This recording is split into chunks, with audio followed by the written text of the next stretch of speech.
Yeah, it's just great to have you here. And of course, we were on the court yesterday for the first day, and going through transforming the practice court, mental toughness, combining those ideas of how to train players mentally tough, emotionally and mentally, in a practical way in practice. And so the discussions just have been around transforming the practice court in a way that mimics and looks more like what a player will experience in match play, and not just focusing most of the effort on the technical part of the swing, although makes up that's a part of playing the game, being technically sound in form and function. But how does that look? How do you arrange a practice court so that the player's familiar with why that technique should maintain its stability throughout a point? Can I go back in time? Can I jump in my Let's do that. my time machine? Because I think part of the problem at the moment and the challenge we're facing, and at the same time, what's really exciting about now, when I come here and I see what you've been doing on Transform the Practice Court and the way the children are responding to that, what I'm really excited about is that there's something new back on the agenda. Okay, so let's look at what's been happening the last 20 years in coaching and in sport in general. There's been a big emphasis on the physical side, and by that I mean movement, fitness, and so on. That's what's been happening, and yeah. So we've got kids and we've got players who are fitter and they're stronger, they're faster. Also, there's been the emphasis on the technical side, and that's meant that coaches have got a lot of knowledge on how we hit the ball. What we're missing though is really the kind of cultural context, okay, where all this is kind of taking place. So for example, this idea of competing and winning hasn't been addressed for decades, okay? Now we can say that that's because of political correctness and so on. But globally, we've seen a shift towards, going to the gym, being physical, and doing this kind of activity for the kids. It's activity for its own sake. So there's been an emphasis on health, okay? Individual health. And you can see this when a parent describes their child and what they're doing with the tennis. They'll say, look, he's fit, he can do all the shots, but put him into a game, and it's like, he's not going to be able to compete. He can't do it, right? They fall apart. And this trend, it goes right across the board, whether you're in the UK, whether you're in the US, and I've just been to China, very similar trends here. And people see it, particularly parents and coaches to some extent, as a psychological problem, right? As a individual psychological. So they say, oh, we need to look at the psychologist and talk to him and all that kind of thing. And because of that, we were in a situation now where the kids are fitter, stronger, technically very capable. They're much better. You watch the way they strike the ball and how they hit it. It's much better than it ever was. Put them in a match, they are incomparably worse as competitors than they were 20 years ago. They don't know how to do it. We haven't given them the knowledge. That is a cultural thing. Look, I can sit here all day with you, and I'd love to. In fact, I've written a book about it, so we can leave that aside. But this non-competitive approach to sport sets the scene. So when I come and see what you're doing, and I saw it yesterday, what is radically different, and I mean revolutionary, is you are starting from the competitive, from the point, from the tactical. Okay, that's what we always used to do. Okay, the technical and the physical are then built around the tactical. Now that has had a big impact from what I saw with the children on the program yesterday, on the TPC program. So what you have is they have this shared idea of what competition is. Now that's the difference, right? So then it says to me, look, this isn't individual. This isn't psychological. Individuals having psychological problems and they need to go and see a shrink or Right. do whatever that was. It proves to me that the mental toughness is actually social. Okay, so it is a team thing, built much more on this shared idea of competition. So what we don't have are the breakdowns during the point. They're not there. So you're watching that. So they're playing loads of points. They are able to cope with it because there's a shared understanding of what you do as a competitor.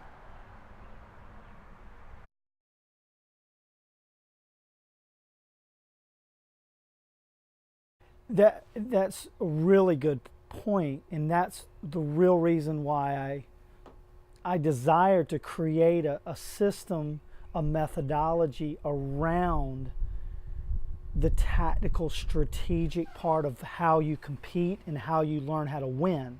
Whether you win or lose on the scoreboard, winning in a different mindset. Like, I've competed at the best I could today, and that's going to put me in a position to win on the scoreboard. And there are certain things that are out of my control, but yet I can cause things to occur the way I maybe would like for them to occur.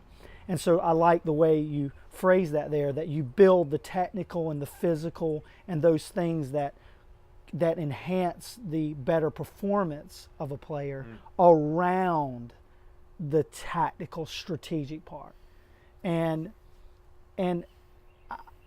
since 2012, I've been doing this, and the players seem to just take on the responsibility of being more physical, like working out or really paying attention to their form and function, because it's how they're going to get through and be successful in the point. So they have a clear understanding of, why do I need some form and function, and why do I need it to maintain its stability? Because I want to win.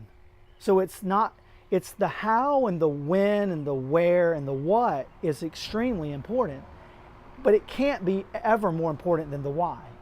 Because if you don't ever ask, why am I hitting 1,000 forehands, or why am I hitting 1,000 backhands in this way, then it doesn't transfer when you get into a match and you start keeping score. Because keeping score is the ultimate. That's where pressure comes from. Because if we don't keep score, there's no pressure. Yeah, I think you got to. When you are in a situation where the meaning, if you like, so the question why isn't being asked or answered, right? That's when you have a motivation problem. Whereas, if you were to look at other coaching systems, the very heavy emphasis on repetition, and I'm not mentioning any names. I've used the repetition method myself. Okay. But when it's done at the expense of competition and the tactical, we can see problems arising.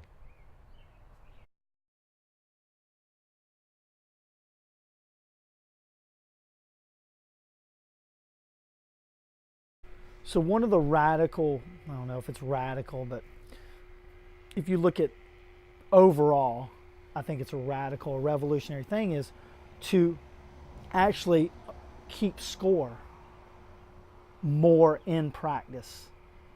And especially when you're trying to use the power of 2 shots in a row and the sequential combination and scoring those together.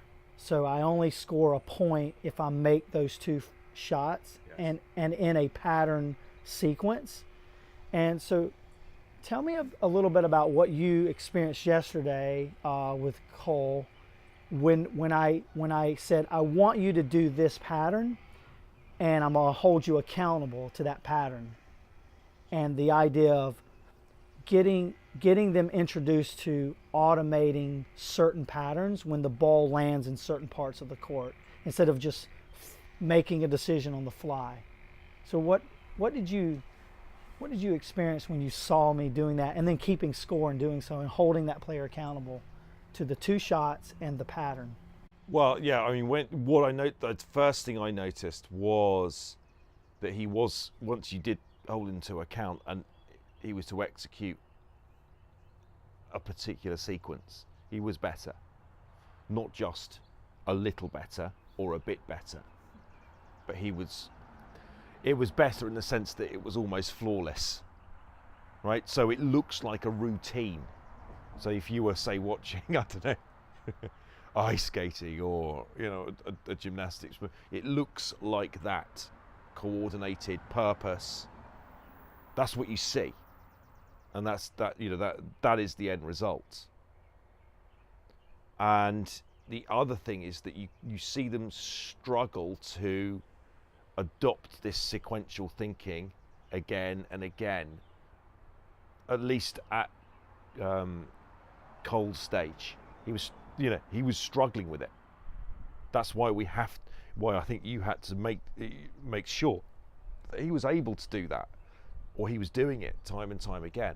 So initially you told him what sequence, and this is what I do with mine, I ask them what sequence they've just hit. Most of the time they won't give you an answer, and I think, as we found with one student yesterday, because they're scared of giving the wrong answer. Okay. But yeah, initially holding them or giving them the sequence that you want them to do, but then moving towards them deciding which sequence. So initially you've got the planning part of the point before the point starts, and then you've got the actually execution of that plan. Right.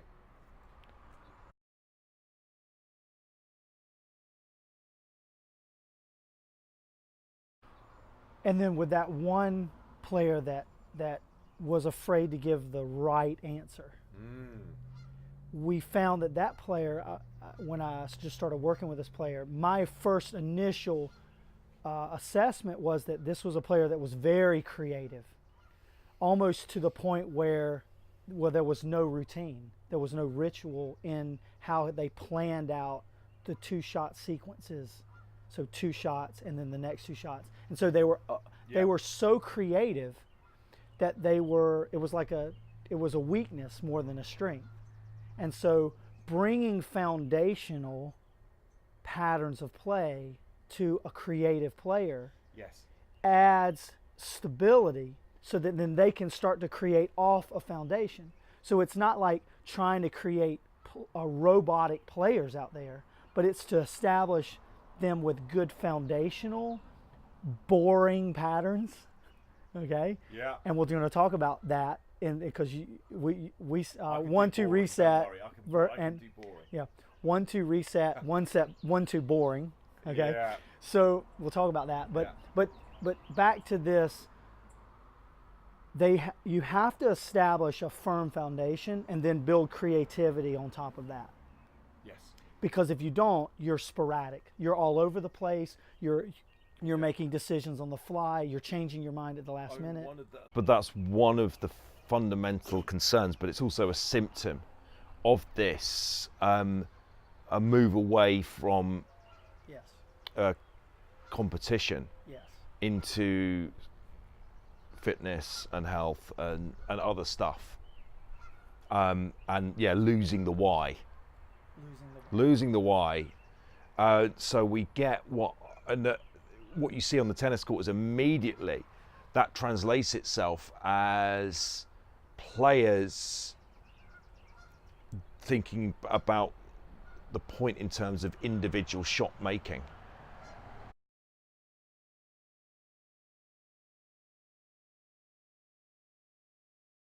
Which what I've coined is, well, I've taken the phrase reckless shot selection and said that really means playing a shot in isolation of it itself with no expectation of what may come back. So we try to put the ball away or we try to hit a winner. Well, that causes major anxiety in the body, in the mind, and the emotions. We tighten up, and typically when a player tries to put the ball away, even in practice over and over and over again, they may find the repetition, but then when it comes to competition, they miss it. They miss it all the time. And I call that coming out of sequence.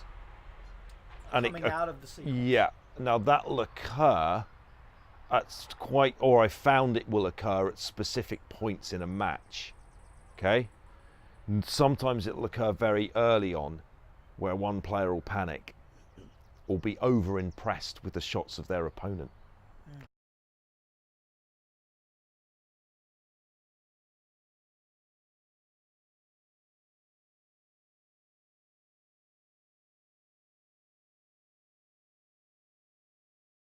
Yeah, individual shot making will often happen, or coming out and being non-sequential individual shot making. That can often happen in a situation where our player's not prepared for the match, and whoa, he's hit a winner here. They're impressed by the other player's shot making to the extent they try and copy it or think they should. So they come out of sequence at that point. Okay, so that's one response. The other one I find interesting, and this goes again, it goes across the board. This happens time and time again when they had the lead. So let's say they're in the clutch of the match. Okay, so it's 3/4 of the way through the match, and one player, your player's got the lead, and he stops doing what has got him the lead. Wants to cross the finish line early, come out of the clutch of the match, and they'll start, I wouldn't say panicking, but start being non-sequential individual shot making. They're thinking, oh, if I do an ace here and I can, do the shots, I'm ahead now, I want to close this out. So they rush that stage. So those are two examples of the non-sequential being a threat to the players, to the player winning. But it really is kind of exciting because we can intervene once we know that this happens. So it's at the beginning, being over impressed with players' shots, and then 3/4 of the way through the match. These are the two biggest problem areas. So that's when we start going non-sequential. I don't know if that's what you found, but I mean, I find it. It's the number one when I give advice to my players playing the match. Do not come out of sequence. Plan every first two shot sequence at the beginning of every point. And it's when they stop doing that, maybe they lose concentration, they're tired, because tennis is a tough game because you've got to go in point after point after point after point. Even when you're ahead, you've then got to do it again and again and again. That's the beauty, but also the challenge that you've got as a tennis player when you come out of sequence after that, and it's understandable.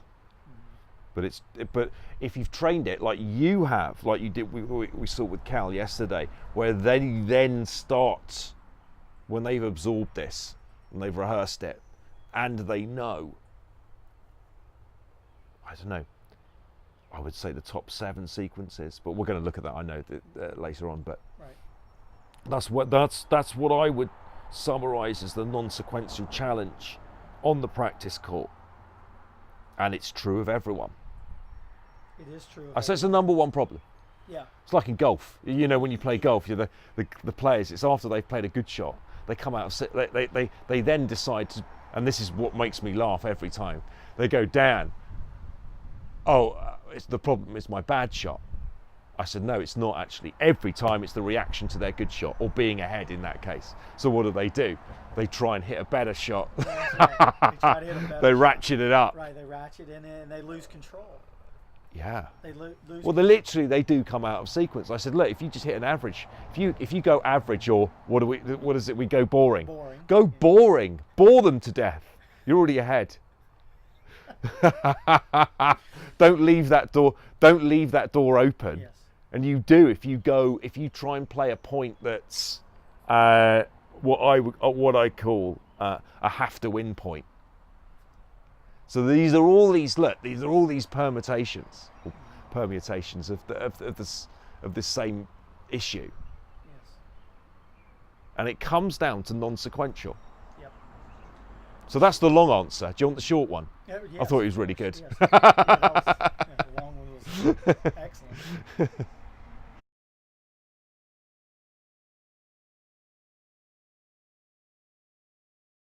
The thing that I found with all my players, from young to older, was that when you train the sequences in practice and you begin to point out the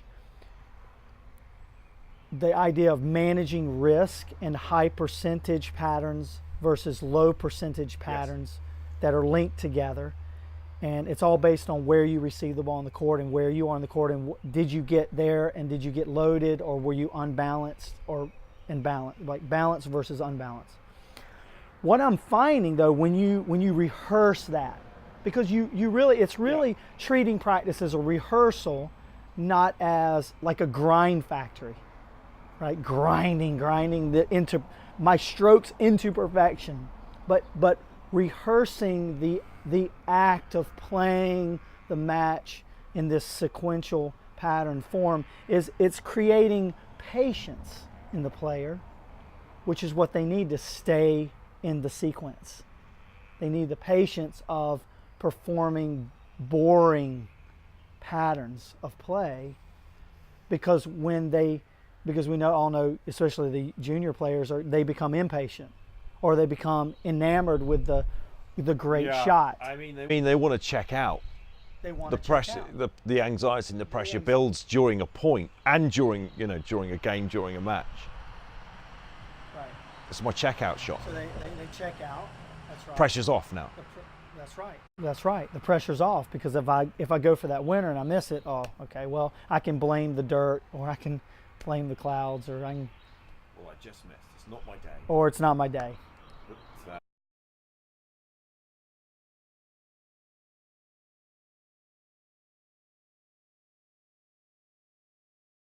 That's the interesting one. I mean, it's like the other side of the coin to what I was saying earlier about being in the clutch of the match and coming off sequence.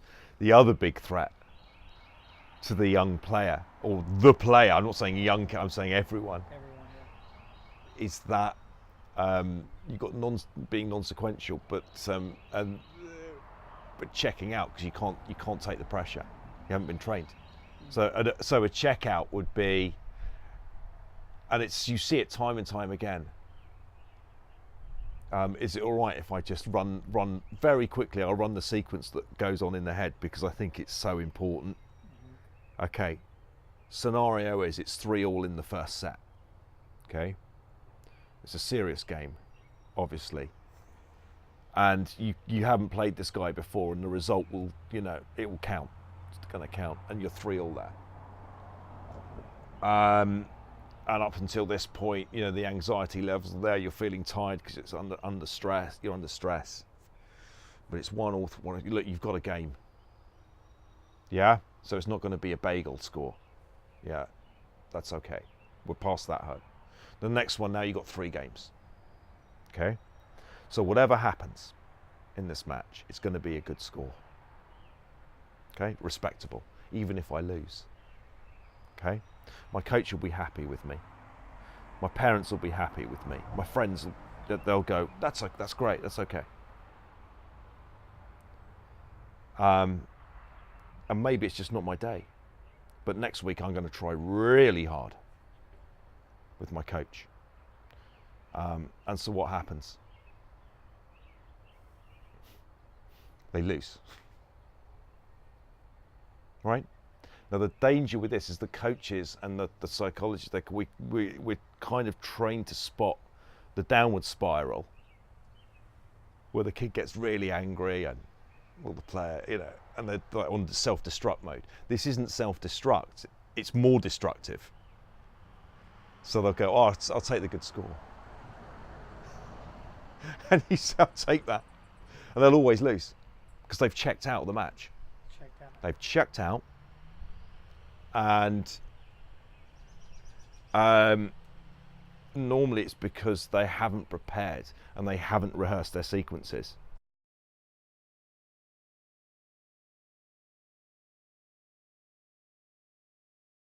I was going to say, what are you seeing now with how you transform this practice court?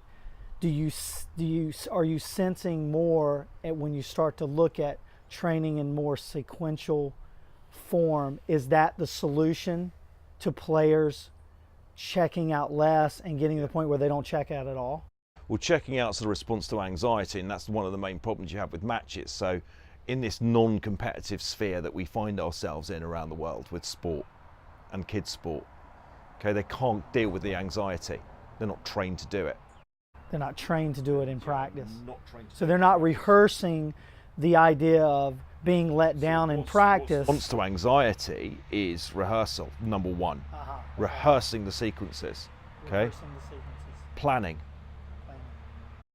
And we're talking 2 shots. We're not talking planning 4 shots. And no, 2 shots. Because what that does is it stops the mind going. Well, it stops the mind. It stops thought. Sure. You don't want thought in there. Thought is so powerful, and it's never a good thing. We don't want to think. We want to be programmed. The only time we want to think is which sequence is going to break this guy down. We want to think about the other person, not about ourselves, not about what our coach thinks, not about what our parents think, not about what our friends think. Okay, we want to think about them. That's where we should be thinking. Now, what is he least going to want to do, given the situation we are in the match? That starts to take the anxiety is going to be there, but we want to convert it. That's how you do it.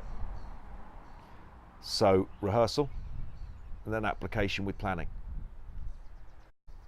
Because 1 shot is not enough, and 3 is just way too. Well, 1 shot you're out of sequence. You're going non-sequential just by definition. That's right. And then 3 shots. Why not 3 shots? I mean, I know why it's 2, but because I'm looking at the data. I'm looking at 4 shots or less is 6 out of 10 points, and then 9 out of 10 points is 8 shots or less. So that's 2 plus 2 shots on your side of the court. 0 to 4 is 2 shots on your side. So when I started to develop patterns based on 2-shot sequences, it was because of the data. The analytics were telling me the point's not going to last. It's going to last this long, this number of times on average, and this is straight up from 10-year-olds all the way up to the tour. And then the next 30% of the points, or 3 out of 10 points, last 2 more shots on your side of the net. Well, this is where we develop the intelligence with the player. So the intelligence is founded on knowing what your strong sequences are,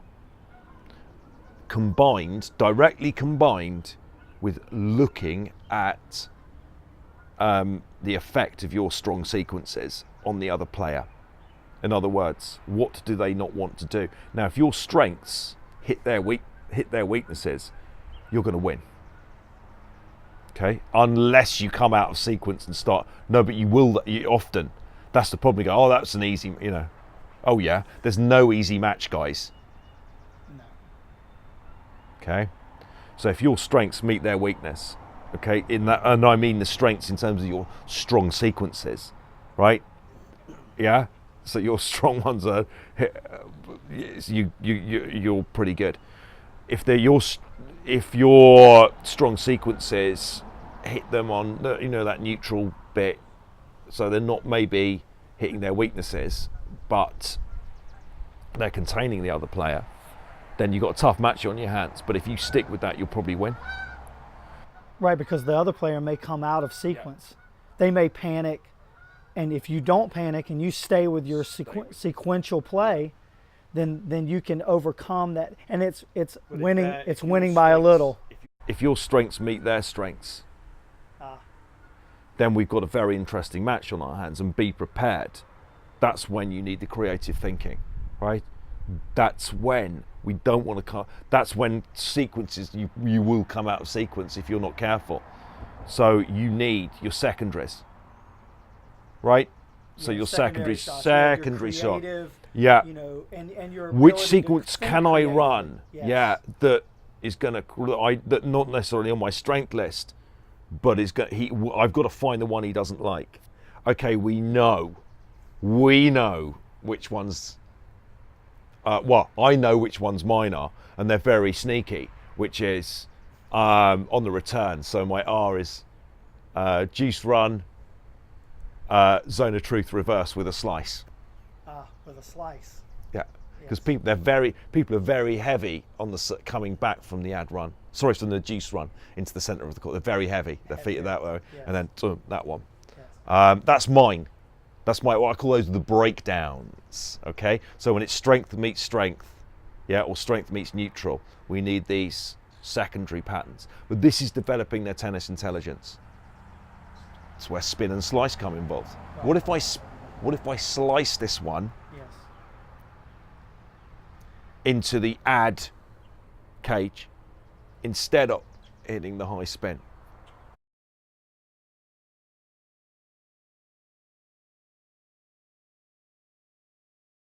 Right. And I addressed it yesterday. I've started to address this as competitive intelligence, CI, is this idea of when you're running your sequential patterns and they are running sequential patterns and you find yourself butting heads and it's strength against strength, that's when the competitive intelligence, whoever has the high CI there, is going to start to command the momentum, because now they're using their secondary shot. Have you noticed what happens when you get the strength against strength? They come out of sequence and it becomes a battle of shots. Yes, the reckless shot. So they're trying to make their strength stronger, or your strength stronger to beat their So they try to hit through. So it's like they ratchet up the point and it becomes unsustainable. I think that attitude has really developed from the traditional practice court of banging. Just go ahead and just bang that first serve. Anything you can do, I can do better. Right. Relentlessly. Instead of taking the step back and going, okay, wait a minute. If I take pace off the ball, if I slice instead of heavy roll, high and heavy, or drive hard. I mean, you see this with the club players and I'd say the teenagers later on, is their ego wants to win the match. Yeah? And that's when non-sequential individual shot making really starts to kick in, because look, between you and I do these little tests all the time, and I ask them what's your damage shot? What's your go-to sequence and what's your damage shot? And players will never ever, particularly if they're that late teenagers, they'll tell you what they would like their damage shot to be, right? They'll say, oh, it's my, I don't know, what's a glorious one? It's my drop shot, slice into the zone of truth, yeah? Or, oh, it's my cross, it's my down the line forehands are a big one, or down the line backhand, because they're spectacular. They remember them and they want to be known for this great shot. So they will never say, oh, it's my high topspin deep into the cage. It's my moon ball. But of course, you can have the stats in front of them, right? You've got, right, every time you did that, right, you won a point. It's like the spin serve. It's like the top spin serve. Hit a top spin cage serve occasionally, and you know that you'll win far more, right? Even and the stats will go, oh, top spin serve, you won the point. Top spin serve, you won the point. High cage, high. In Chinese, it was the gao chao, up high spin. Yeah, look, these are not glamorous shots, guys, but we are here to win, and that is your damage shot, and they'll deny it. They will go, no, it's. But I've got the statistics. No, that was just luck. Yeah. So. Yeah, we're. So it's the idea of tracking the match in this way, using the analytics not just as wallpaper, but actually digging into it to develop the rehearsal and plans of practice and actually doing it. Yeah, I know that there's another element to that exactly that I people don't know this stuff. They don't know about tactical training at this level. The top players do. Yes. Right?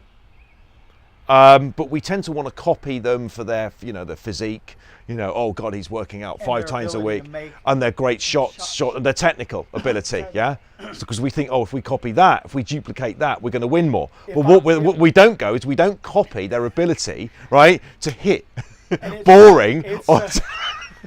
If I post a video on the technical part of the forehand, it explodes. Yeah, oh my God, if I post a video on the technical strategic way of how to win a point, you get nothing. No one wants to watch that. I'm like, are you kidding me? Like, that's where you win. Like, knowing that. We used that example from China, didn't we? Yes, we did. When I said, guys, what we're going to do now is we're going to watch a match. And I simply asked them to watch 2 games. And they're like, really? Do I really have to watch these? I mean, my response was, yes, you do. It's fascinating. Look, if you're going to be a coach and you want the top player, someone's going to have to watch something. It's like reading a book. People go, oh, do I really have to read this? Well, yes, if you want to understand something, someone's going to have to read something or watch something, right? But I think it's what you said. The coach will burdens under the illusion that it's the player who hits the best shot technically is going to be the winner. There is no other reason. So they only have to watch a few shots and they'll go, oh, he's going to win. Right, because that's the illusion. And that's what we've been talking about is when you watch a tennis match, perception is not reality. What you think you see is happening is not really happening.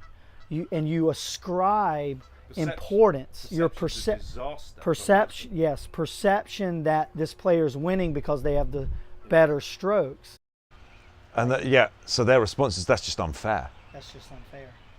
The kids were, how can that happen? Yeah. And so then there's more emphasis on getting the technique better because that's what's going to beat the player that has inferior, when that's not necessarily what happens the majority of the time. Yeah. The majority of the time is the player that is able to construct the sequence and maintain that discipline of going from point to point to point, resetting between the hits, recovering between the points. So he's playing your opponent's playing tactically. He technically may well be inferior, might be inferior physically. And they have all these, inferior, but they're going to win. Or if not, it's going to be a very tough match. It's going to be a very tough match. And you're just not prepared for it. Because you see this as being as a matter of justice. You see it time and time with kids. So with Cal yesterday, we saw it's just like, I put all this time in. I work really hard. I've got the talent. as well. That I'm more than him. And all he does is he pushes the ball back. And somehow I lose. But I'm the one playing properly. I'm playing fairly. Look, I say that about the kids, but I know I'd suffer from that one. And it's playing non-sequentially, great shots and technical, and emphasising this is a way of avoiding responsibility. There's no why to that. Why do you want to get better at technique? Well, that question's never asked. Because you have to, because I'm the coach, can I say you have to? And if you don't hit it that way, because there's no why there. If they've got a why, it's much easier. That's what I found in Like helping. it. In helping players technically become more sound. If I define for them why, and I put them in a scenario where they see why, they will actually pick up the technique faster.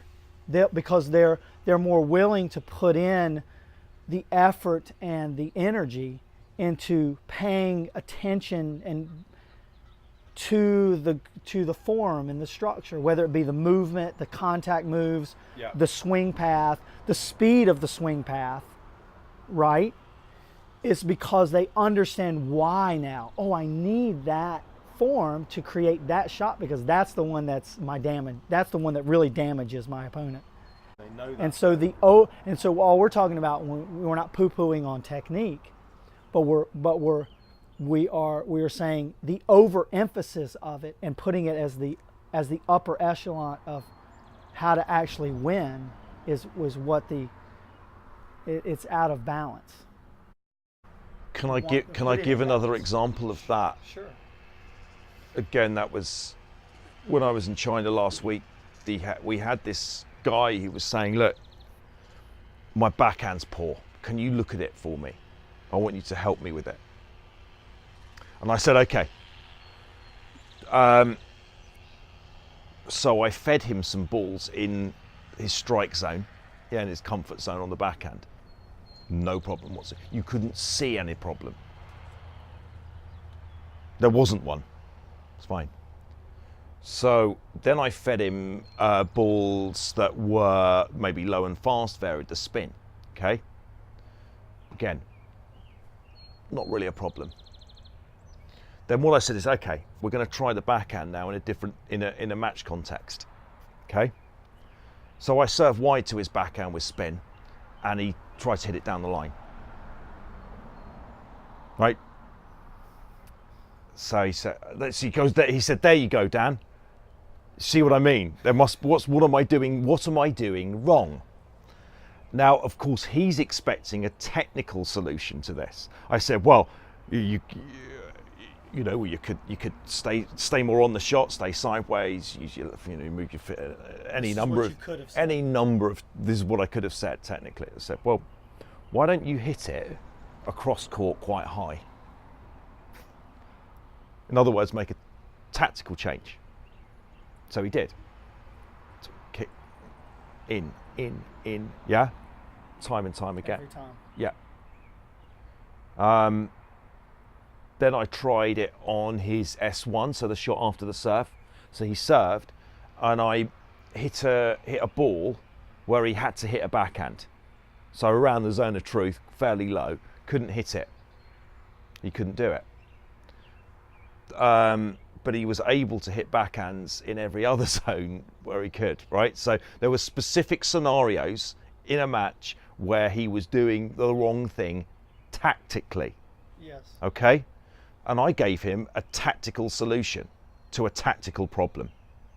And this is the mistake I think a lot of coaches make, is that they'll give a technical, or try and give a technical solution to a tactical problem.